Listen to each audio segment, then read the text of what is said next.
Друзья, мы находимся в святая святых нашего города, а именно в архиве, муниципальном архиве городском.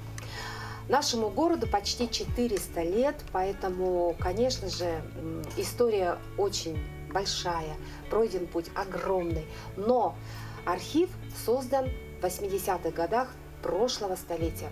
Здесь хранится огромное количество фондов, которые отражают экономическую, социальную жизнь нашего города. Хозяйка архива, исполняющая обязанности директора Айталина Афанасьевна Захарова. Здравствуйте, Айталина Афанасьевна. Здравствуйте. Мы очень рады видеть вас здесь в нашем святая святых, хранилище нашего муниципального архива. И сегодня мы расскажем и покажем, как хранятся наши документы, как формируются, для того, чтобы каждое дело нашло свое место в нашем хранилище, на этих железных металлических стеллажах. Нужно сперва оформить это дело нужным образом, как по правилам даже говорят. Но я хочу отметить, что на сегодняшний день наш архив формируется документами 90 учреждений и организаций города Якутска, да, которые по истечении срока хранения ведомственного, они передают каждый год на хранение в наш муниципальный архив, на постоянное хранение. Но есть такие документы, которые мы должны обработать сами, как сапожники без сапог, можно говорить, чтобы не было такого понятия, мы свой фонд у нас есть, например, фонд муниципального казенного учреждения, наш муниципальный архив, который мы сами обрабатываем, сами упорядочиваем, сами формируем и сами тоже храним, скажем, на постоянной основе. И вот сегодня очередное такое дело у нас формируется, и мы сегодня покажем. Яна Николаевна Михалева, наш главный архивист отдела комплектования, покажем и расскажем, как вообще формируется одно дело, да? А это очень такой сложный, чисто специфический процесс, который просто вот так не делается, да? Прежде чем формировать дело, мы сперва упорядочили документы. Вот, например, одно дело называется, что у нас приказы директора по основной деятельности, а приказы по номенклатуре, они постоянного срока хранения. А какое-то предприятие? Нет, это наблюдательное дело, Якутский городской лицей. А это городской лицей, наблюдательное дело. Наблюдательное дело формируется на каждый фонд. И поэтому сегодня, вот смотрите, да, самое большое дело у нас сколько должно было, не более, сколько листов должно быть? 250. 250. Оно тогда очень сложное, большое дело получается, поэтому каждое дело формируется листов, чтобы было менее 250. Ну, у нас сегодня, я смотрю, у нас примерно где-то 79 листов. Наблюдательное дело Якутского городского лицея, который был в свое время источником комплектования нашего архива. В этом наблюдательном деле вот здесь сохраняются все документы, которые рассказывают об этом лицее, во-первых, да. Это, во-вторых, значит, когда были приняты вот эти документы. В общем, короче, вся история фонда Якутского лицея заключена в этом деле. Да, заключена в этом, так и называется, наблюдательное дело. И здесь, смотрите, обязательно. Но у фонда, у этого, в смысле, вот наблюдательное дело, ну а потом уже идут, собственно говоря, уже конкретно. Там уже по описи отдельные дела идут. Но самое главное, должно по быть описи, обязательно... а там что? Именно вот количество работников, да? Нет, но по описи это значит, каждая опись это что? Это перечень дел, которые переданы на постоянное хранение. А перечень дел это может быть документы основной деятельности, приказы, распоряжения, протоколы, которые хранятся уже на постоянной основе. Да? А вот это вот дело, оно будет храниться... храниться... вот это, которое оно хранится, сколько у нас, Яна? Наблюдательное дело, оно хранится у нас тоже постоянно. Есть вот этот фонд, он будет храниться постоянно. Постоянно это когда сколько лет? это вечно. Это Да. Вот это Поэтому мы, когда говорят постоянно, это сколько, да? Это мы любим, как архивисты, говорить, если постоянный срок хранения, это вечно. Мы храним, видите, как О, Боже. вечно. В общем, друзья дорогие, мы вообще тут с вечностью Мы соприкоснулись да. с вечностью, да? Да, и вот смотрите. Вот как выглядит вечность. Да. И вот Так. смотрите, обязательно, как в тот раз я тоже говорила, да, каждая вот обязательно твердая обложка, а обложка обязательно должна быть из твердого, ну, картона. Из натурального Только сырья. натуральный картон. Никаких синтетических, никаких там целлофанов, никаких там, ну, вот этих папок не Пластиковых. должно быть, стекло и так далее, только бумага. Теперь смотрите, в каждом деле в конце есть вот такой, называется лист-заверитель дела. Сколько тут листов, да, сколько тут пронумеровано, все здесь фиксируется. Любая, значит, бывает такое, могут быть, конечно, ну, такие где-то испорченные и так далее, потом обязательно в ходе проверки проверяющий тут, например, особенности физического состояния обязательно все тут пишет и фиксирует. Так, Теперь ну что тут смотрим. происходит? Так, Тут сейчас зажимы фиксируем, какие-то. да, уже как правильно, ну вот, все ли правильно лежат все наши документы. Так, и вот такой Есть аппарат у нас у вас. аппарат, это называется Бумага сшивательная или Сверительный станок. какой? Бумага-сверительный станок. Бумага сверительный станок, да? потому что вручную, конечно, это очень сложно. Раньше все вручную делалось, Ну 4 да. прокола, да, А сейчас иглами и так далее. Ага. А сейчас уже у нас как бы есть.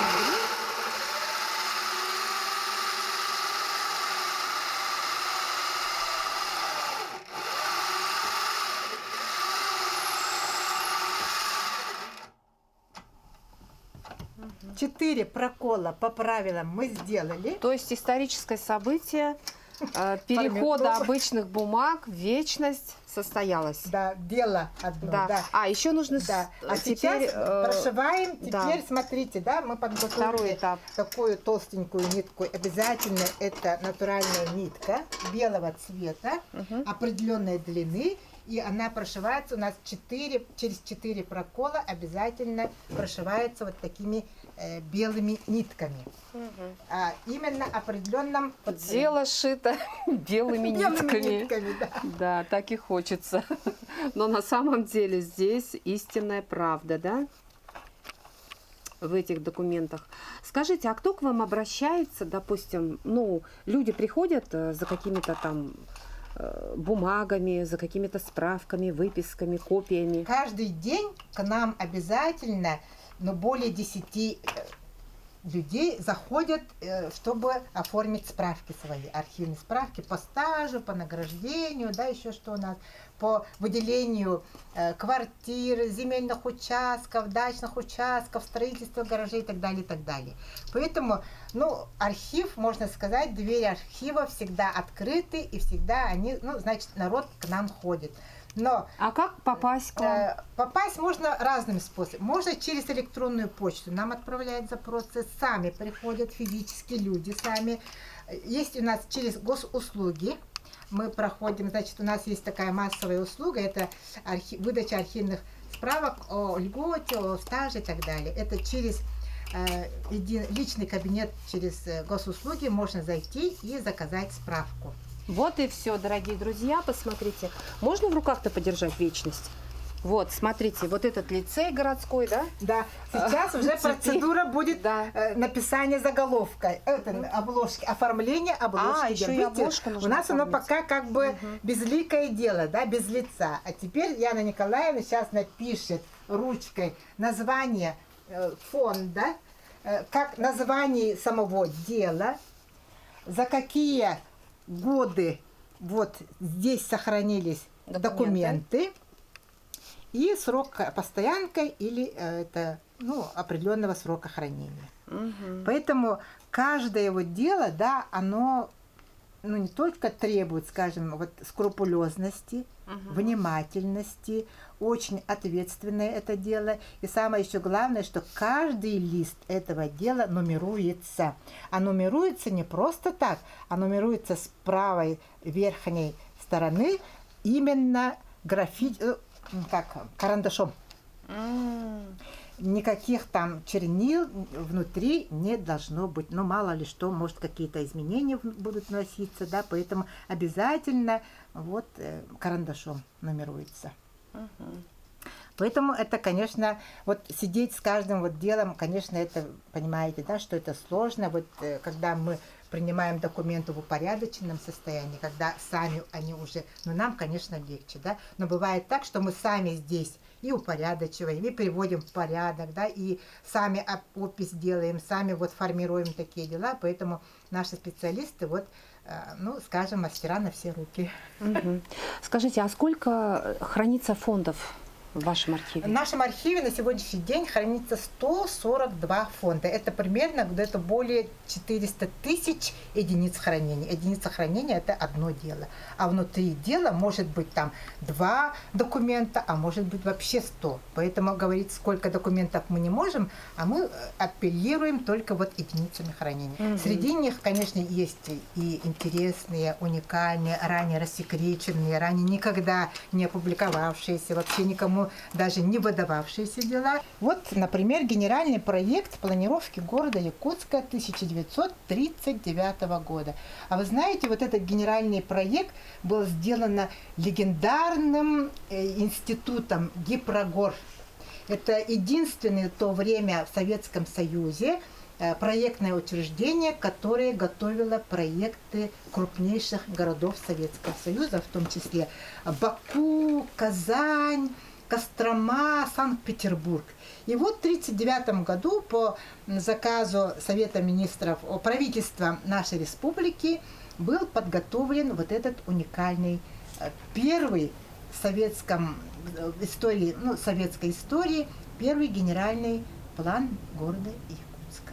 И вот видите, вот оно такое толстое, и буквально в 2018 году оно было рассекречено, потому что здесь, значит, и карты, и вот инженерные коммуникации были запланированы тогдашнего Якутска, и поэтому оно было, конечно, естественно, хранило как государственную тайну, поэтому только в 2018 году оно было рассекречено, и теперь мы В 2018? Да, в 2018 году рассекречено специальной комиссией, и теперь мы можем с полным правом и показывать, и рассказывать, что в 1939 году впервые в городе Якутске был составлен генеральный план, проект планировки, застройки нашего города. И очень интересно, что именно вот этот проект, конечно, не был полностью, скажем так, да, он внедрен, да, потому что и денег не хватало, и суровые условия не смогли вовремя тогда и провести канализацию, да, водоотведение и так далее. Но тем не менее, вот этот генеральный план, он сыграл очень большую роль в дальнейшем развитии градостроительства в нашем городе, потому что он заложил основу вот самого первого, правильной планировки. Вот, например, центр города Якутска, который площадь Ленина и так далее, оно вот здесь как бы впервые было конкретизировано, что это центр города.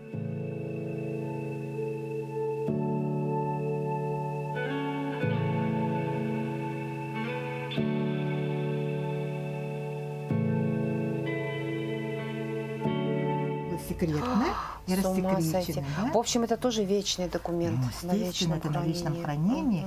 Оно тем более очень Друзья уникальное. Дорогие, да? прямо уникальная такая Вот возможность смотрите. заглянуть в историю и прямо вот прикоснуться. И к вот это истории в 1939 году, видите, города. вот он подлинный. Вот это второй экземпляр, а первый экземпляр, он остался в самом Гипрогоре. Там там, В Москве. В Москве, а это было Ленинградское отделение, Мгм. самое крупнейшее, которое именно вот это Ленинградское отделение, оно вот делало проекты крупнейших городов. А первый экземпляр, он остался у них, наверное, там хранится у них в архиве, а второй подлинный экземпляр вот здесь, в Якутске, он сохранился вот в нашем архиве. Это подлинные подписи тех людей, архитекторов, строителей, которые вот формировали первый вот генеральный проект города Якутска. И самое интересное... Ой, боже да, мой, это вот настолько трепетно. Посмотрите, вот подписи людей, да?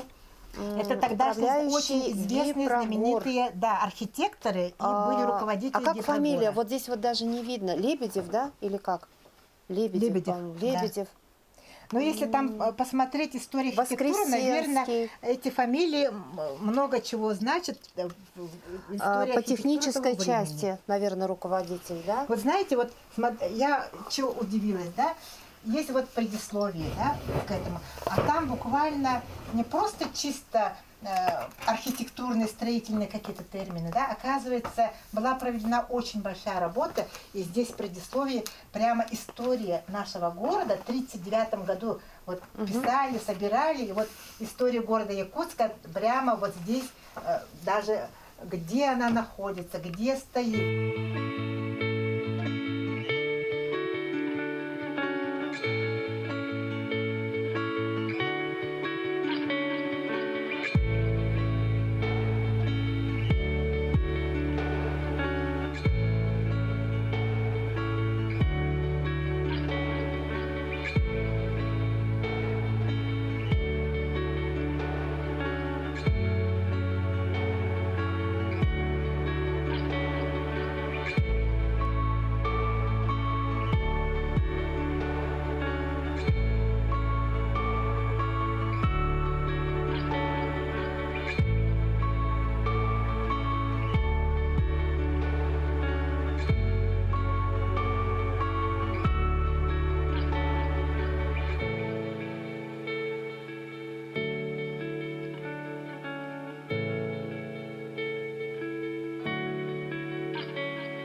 Мы просто с трепетом все это воспринимаем. Ну, во всяком случае, сегодня просто испытывая вот такой вот шок, скажем так, культурный, что, оказывается, в вашем архиве хранятся не только данные о предприятиях, Да, организациях, да. а еще и исторические документы, которые отражают историю становления, развития нашего города со времен вот прошлого века, да, у вас Да, фотографии. да. И даже документ 1939 года, план города. Это просто... Вы большие молодцы. Мы очень рады, что вот такие Спасибо. документы сохранились. И желаем, конечно, архиву, чтобы вы обзавелись наконец-то таким вот зданием, Вот. которое будет Соответствовать, гарантировать да, соответствовать сохранность правилам. всех Мгм. документов. Огромное спасибо, что вы пригласили нас и познакомили вот с этими документами. Вам тоже спасибо, что мы могли показать, они у нас не каждый же день к нам ходят. Мы экскурсии проводим, выставки делаем, но не каждый день, например, можем через телевизор, да, когда чем больше людей... Для чего вообще архивы-то? Они сохраняют не только для того, чтобы для истории и так далее, да, а мы же сохраняем и для того, чтобы люди приходили, видели, изучали, и по этим документам писали, ну, историю, скажем, сами. Вот они Своей хранятся, семьи. да, да. Поэтому вот для этого и мы сохраняем, и рассказываем, и используем наши документы, чтобы люди знали, приходили, изучали наши вот документы по истории города.